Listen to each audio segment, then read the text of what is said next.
നാഗേഷ് എന്ന് പറയുന്ന ആളാണ് ഇതിന്റെ മോൾഡ് ഉണ്ടാക്കിയിരിക്കുന്നത്.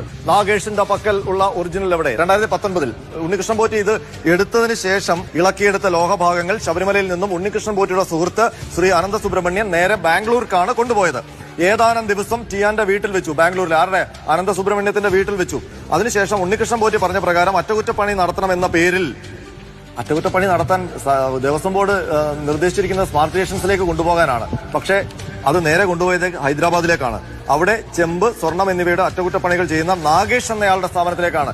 ശബരിമല സന്നിധാനത്ത് നിന്ന് 2019 വിജയ് മല്യ സ്വർണം പൊതിഞ്ഞ ഒറിജിനൽ തങ്കത്തിൽ പൊതിഞ്ഞ ഉരുപ്പടി, ആ ദ്വാരപാലക ശില്പങ്ങളിലെ കവചം, അത് ഉണ്ണികൃഷ്ണൻ പോറ്റിക്ക് വേണ്ടി സുഹൃത്ത് അനന്ത സുബ്രഹ്മണ്യൻ ഏറ്റുവാങ്ങുന്നു. അയാൾ നേരെ ബാംഗ്ലൂരിലേക്ക് കൊണ്ടുപോകുന്നു.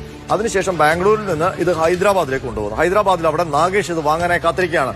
പിന്നെ അനന്ത സുബ്രഹ്മണ്യം ഇല്ല, ഉണ്ണികൃഷ്ണൻ പോറ്റി ഇല്ല, നാഗേഷാണ് ഇത് നേരെ ചെന്നൈ സ്മാർട്ട് ക്രിയേഷൻസിലേക്ക് 39 ദിവസത്തിനാണ് എത്തുന്നത്. അപ്പോൾ ഒരു കാര്യം വ്യക്തമാണ് ദിവിഷേ, നാഗേഷ് എന്ന് പറയുന്ന ആളാണ് ഇതിന്റെ മോൾഡ് ഉണ്ടാക്കിയിരിക്കുന്നത്, ഇതിന്റെ ചെമ്പ് ഡ്യൂപ്ലിക്കേഷൻ ഉണ്ടാക്കിയിരിക്കുന്നത്. അതായത് നമ്മൾ ഫോട്ടോ കോപ്പി എടുക്കുന്ന പോലെ ഇത് ബാംഗ്ലൂരിൽ നിന്ന് നേരെ ഹൈദരാബാദിൽ കൊണ്ടുപോയി ഈ ഒറിജിനൽ കവചത്തിന്റെ ചെമ്പുപാളി ഉണ്ടാക്കിയിരിക്കുന്നത്. അപ്പോൾ നാഗേഷ് ആ ഒറിജിനലിന്റെ ഡ്യൂപ്ലിക്കേറ്റ് എടുത്ത ആ ചെമ്പുപാളിയുമായിട്ടാണ് നേരെ സ്മാർട്ട് ക്രിയേഷൻസിലേക്ക് പോയി അവിടെ വെച്ച് സ്വർണ്ണം പൂശുന്നത്. അതുകൊണ്ടാണ് ഇതിന്റെ തൂക്കമൊക്കെ ഇത്രയും കുറഞ്ഞത്. അപ്പോൾ ഒറിജിനൽ എവിടെ?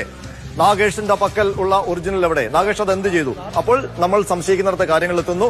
ഈ ഒറിജിനൽ ഏതോ കോടീശ്വരന് മറിച്ചു കൊടുത്തിട്ടുണ്ടാകാം. ഒരു പക്ഷേ അതിവർക്ക് തിരിച്ചെടുക്കാൻ പറ്റാത്ത